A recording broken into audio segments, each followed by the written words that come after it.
A pleasant day to everyone. I am Dr. Radha Mansukani-Sillano, a pulmonologist affiliated with Davao Doctors Hospital. For today's Med Talk series, we will be talking about pulmonary tuberculosis. Pulmonary tuberculosis is a disease caused by Mycobacterium tuberculosis complex. It is one of the most common infectious diseases worldwide, and it is one of the most common causes of death by an infectious disease. It has been present in the world for quite a long time now, and usually it affects the lungs primarily. However, it may also affect other organs such as the kidneys, the brain, and the spine in up to 1/3 of cases. TB is conventionally categorized into primary or post-primary tuberculosis. So primary tuberculosis usually occurs soon after an infection. Now, in areas of high transmission, these usually occur in children. Patients may present either asymptomatically without symptoms, or they may have minimal symptoms such as fever and occasional chest pain.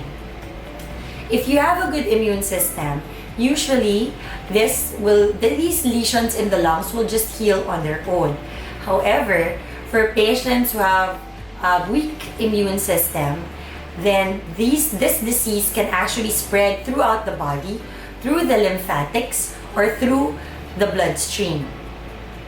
Now, decades later, sometimes this TB infection will be able to manipulate the host's immune system and lead to your post-primary tuberculosis or secondary type tuberculosis, which is due to a reactivation of a distant latent infection or a recent infection.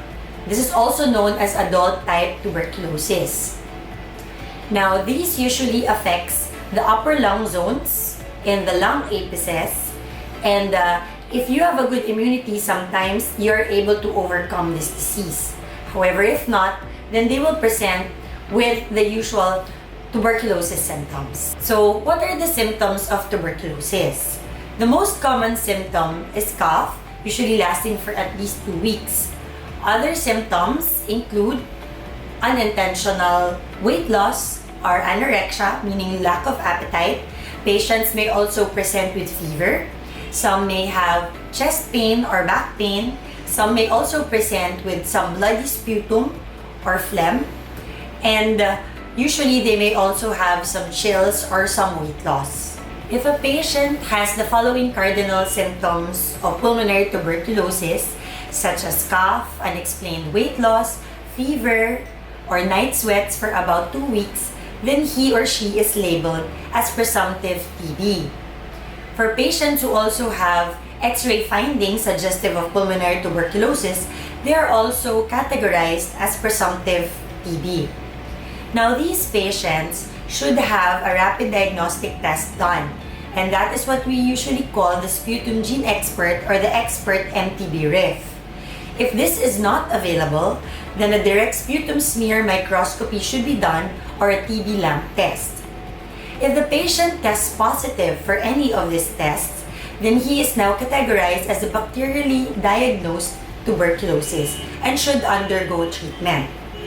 Now, in areas wherein these tests are not available, then the physician who sees the patient will be using his own best clinical judgment to determine if the patient will indeed be treated or not. In our country, where TB is highly endemic, for children, we can actually use the tuberculin skin test, but this is only used as an adjunctive measure and not as the primary means to diagnose pulmonary tuberculosis. However, if patients are negative for all the tests mentioned previously, such as your gene expert, your smear microscopy, or the TB lamp test, then the attending physician will once again use his best clinical judgment to determine if the patient will now be categorized as clinically diagnosed pulmonary TB. A person with TB does not need to have a special diet, but it is highly encouraged to maintain a balanced diet to obtain the essential nutrients from the basic food groups, such as your carbohydrates, proteins, fats, vitamins, and minerals. By ensuring that you do so, you'll be able to boost your immune system to ward off and fight the disease. Patients should also avoid intake of alcohol, especially during treatment, because it can lead to drug toxicity. They should also not smoke tobacco or cigarette products because they may increase your ability or your chances of reacquiring the disease, and they may further weaken your lung function. Physical activity may also be beneficial for these patients as long as it is not a deterrent to them, such that some patients may present with bloody sputum and therefore strenuous physical activity is avoided.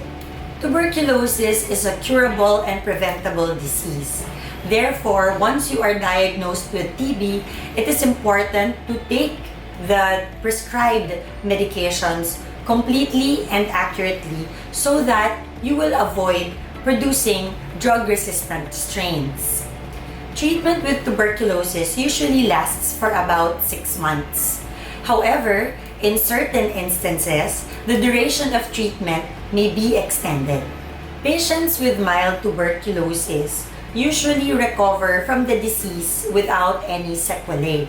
However, for those with more extensive disease, then the lung function may be compromised due to some anatomical damages that the disease confers on the lungs. And therefore, these patients may present with chronic cough. They may also have some difficulty of breathing on exertion. They may be prone to develop certain infections such as fungal infections, and they may also sometimes present with bloody sputum. The treatment that you receive for your TB is actually going to treat the bacteria that is present in your body at that moment. However, in the future, if you are again exposed to someone who has active tuberculosis, you may contract the disease once again. However, for most patients who have a good immune system, they may not be treated once more once they have recovered. TB is spread when droplets containing TB bacilli is inhaled through the air. Therefore, first and foremost, to avoid the spread of this disease, once you are diagnosed, it is important to take your medications religiously. And of course, follow up frequently with your physician so as to assess the severity of the disease and to ascertain if you are still contagious. Secondly, you should always wear a surgical mask when you are still in the contagious phase. Thirdly, whenever you cough or you sneeze, make sure that you cover your mouth and nose using a tissue paper, and make sure that you dispose this tissue paper in a plastic bag before throwing it in the trash bin. Don't forget to wash your hands every time. It is also important that you do not go out to visit other people or ask them to visit you during the time when you are contagious. Now, this contagious phase usually lasts within the first 2 weeks of initiating treatment. At the same time, it is also important to ensure that there is good ventilation in the place where you stay. Open the windows, turn on the fans so as to improve air circulation. In the Philippines, due to the high rates of TB infection, BCG vaccines are given to infants so as to help prevent them from acquiring the disease for up to about 15 years of age. Now, household contacts of patients who are undergoing treatment for TB or have just been recently diagnosed with tuberculosis are also at increased risk of obtaining the disease, and therefore screening them is important. So even just a simple chest x-ray is warranted, especially if these index cases are coughing frequently, if they are yet to be treated or have just started their treatment, if there is blood in their sputum, or if there are some cavitary lesions on their chest x-rays. So how do we boost our immune system and strengthen our lungs after tuberculosis? Due to the lingering effects that TB may have on the structural damage of the lungs, it is prudent to have some breathing exercises and physical activity to improve the lung function and capacity. We can do this by simple walking exercises like jogging and cycling. Of course, we should still avoid alcohol and smoking. At the same time, it is also important to have a well-balanced diet to help boost our immune system to fight the disease. At the same time, keep yourself well hydrated, get ample exercise, and of course, get ample sleep of about 7 to 8 hours so to allow your body to heal and recover. Tuberculosis and COVID-19 are both infectious diseases that affects the lungs primarily, and therefore they may present with similar symptoms such as cough, difficulty breathing, and fever. However, TB usually has a longer incubation period and a slower progression rate. But of course, if you would at any time present with any of these respiratory symptoms, especially during these times, it is prudent that you seek consult with your physician.